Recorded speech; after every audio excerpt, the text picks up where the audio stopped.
Baik, untuk slide pertama yaitu ada pengertian Incoterm 2010. Incoterm merupakan akronim dari istilah International Commercial Terms. Secara definisi, Incoterm merupakan serangkaian terminologi yang digunakan dalam transaksi perdagangan internasional.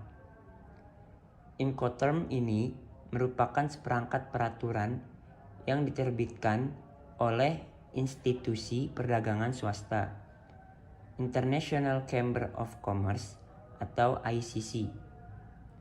Dengan demikian, kedudukan Incoterm ini bersifat independen karena bukan merupakan produk dari negara manapun. Berdasarkan sejarahnya, keberadaan Incoterm pertama kali diterbitkan pada tahun 1936 setelah masa Perang Dunia Pertama. Kemudian dalam perjalanannya beberapa kali mengalami perubahan. Perubahan ini senantiasa dilakukan oleh ICC dalam rangka mengadopsi praktek-praktek perdagangan yang paling update.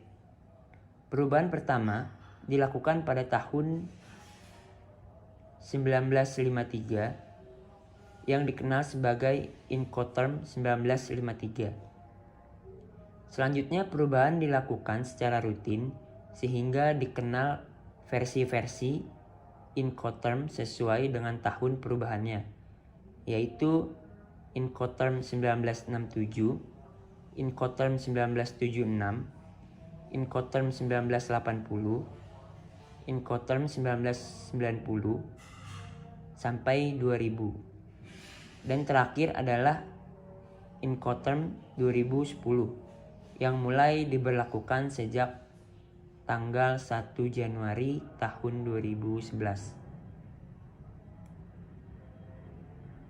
Incoterm bukan satu-satunya referensi mengenai syarat penyerahan barang yang dapat dipakai oleh praktisi perdagangan. Selanjutnya ada macam-macam Incoterm 2010.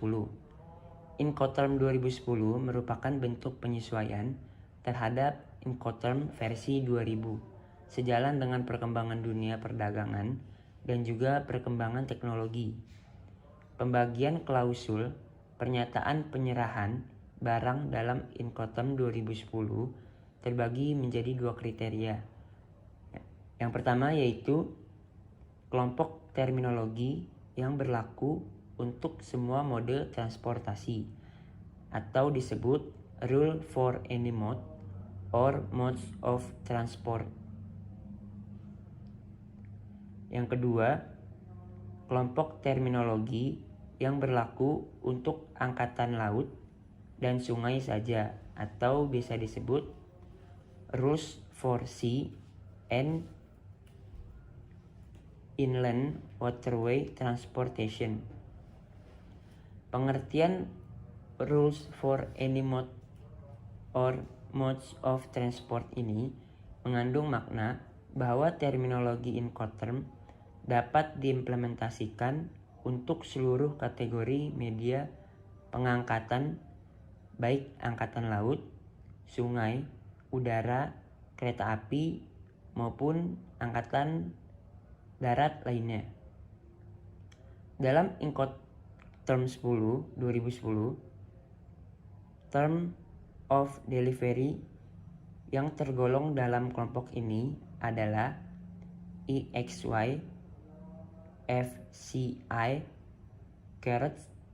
Paint 2, C atau biasa disebut CPT, and Insurance Paint,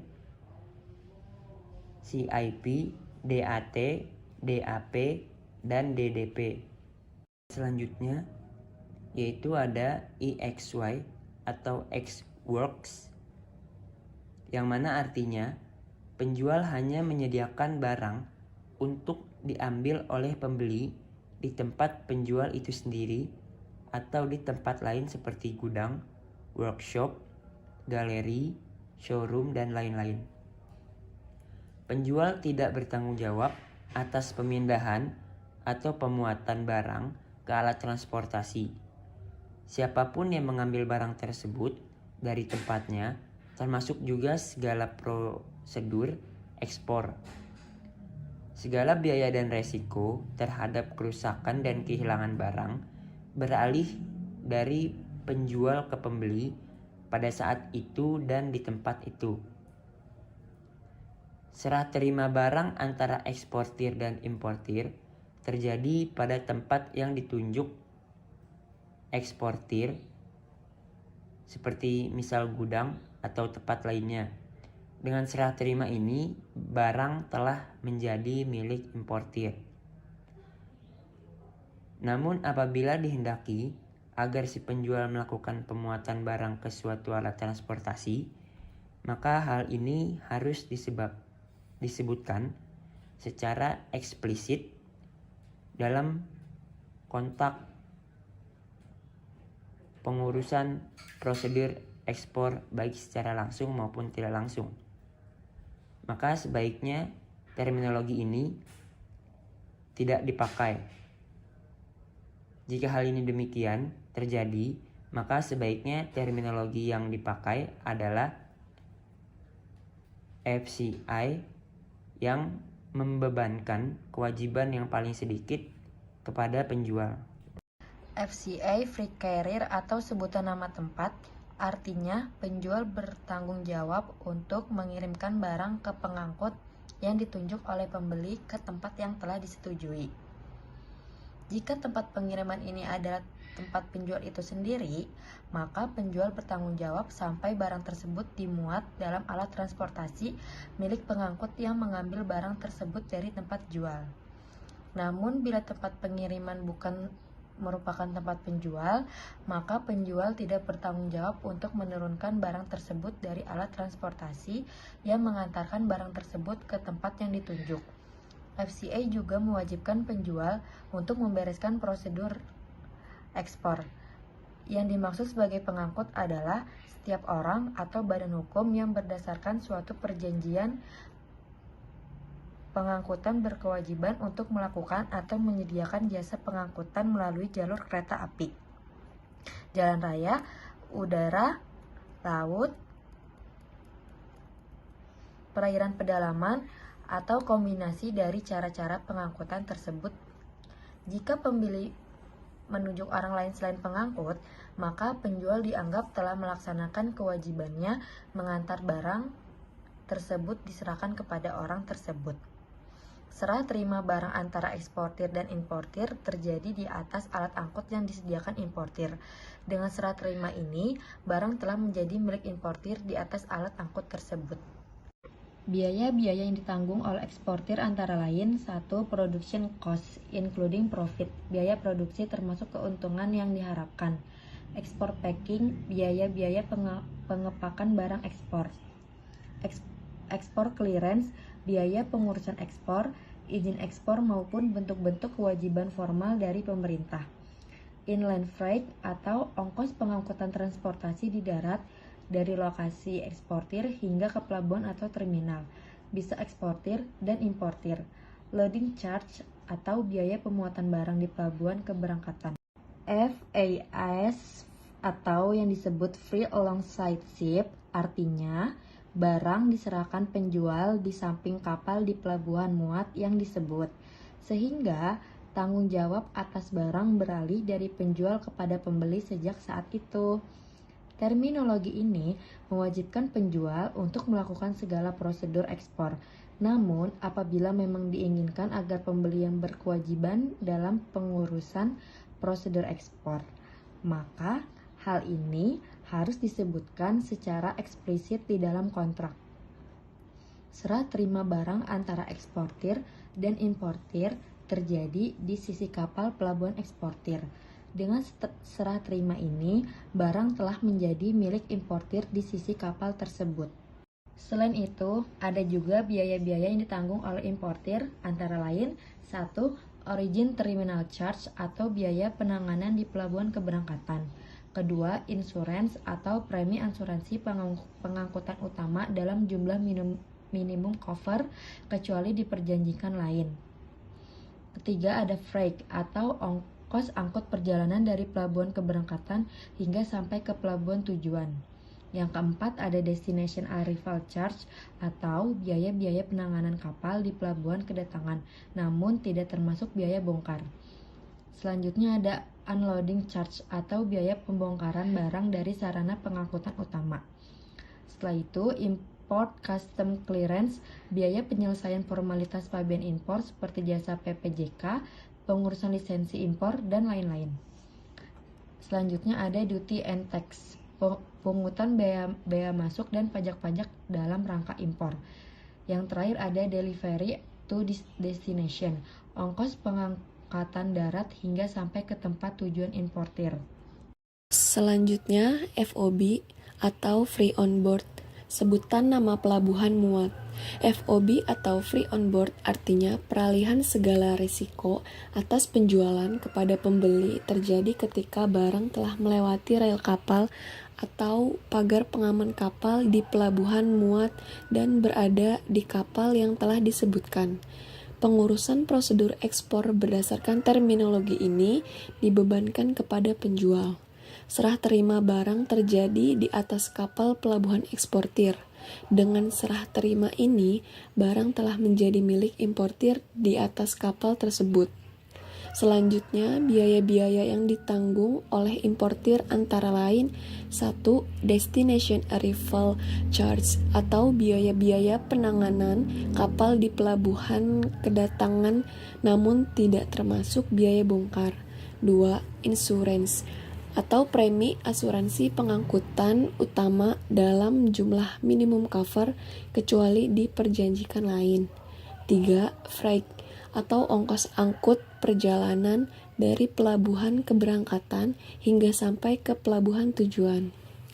Berikutnya, biaya-biaya yang ditanggung oleh eksportir antara lain 1. Production cost including profit atau biaya produksi termasuk keuntungan yang diharapkan. 2. Export packing, biaya-biaya pengepakan barang ekspor. 3. Export clearance atau biaya pengurusan ekspor, izin ekspor maupun bentuk-bentuk kewajiban formal dari pemerintah. Selanjutnya, CFR atau Cost and Freight, sebutan nama pelabuhan tujuan. CFR atau Cost and Freight artinya segala risiko atas kerusakan atau kehilangan barang serta segala macam biaya yang timbul setelah barang melewati rel kapal beralih dari penjual kepada pembeli.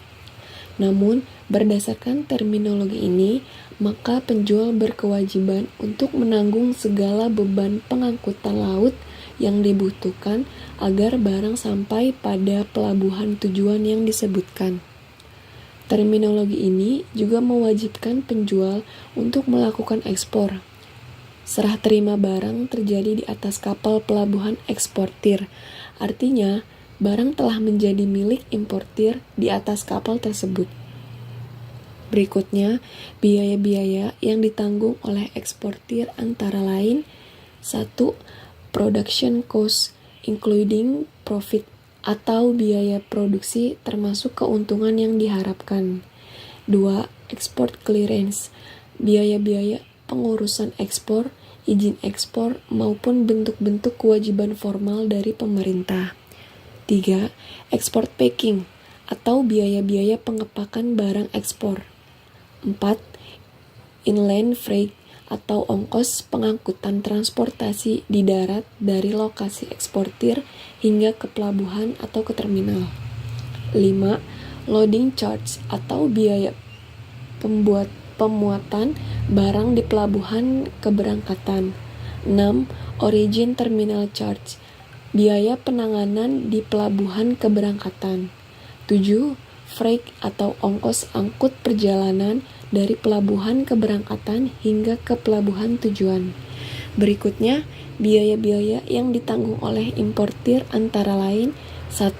Insurance atau premi asuransi pengangkutan utama dalam jumlah minimum cover kecuali diperjanjikan lain.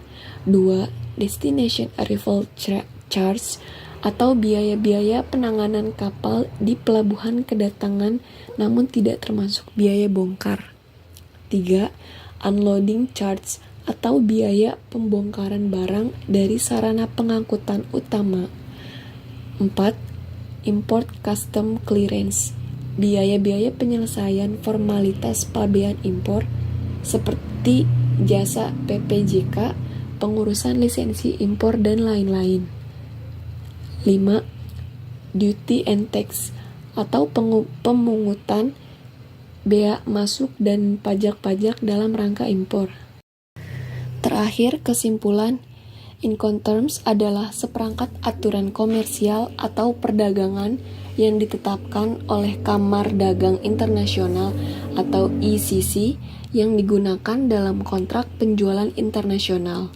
Incoterms bukanlah aturan wajib agar dapat menerima efek hukum. Mereka harus secara eksplisit dimasukkan oleh para pihak ke dalam kontrak mereka. Penggunaan Incoterms dalam perdagangan internasional adalah fenomena yang tersebar luas, dan perselisihan sering muncul karena kebingungan mengenai mereka.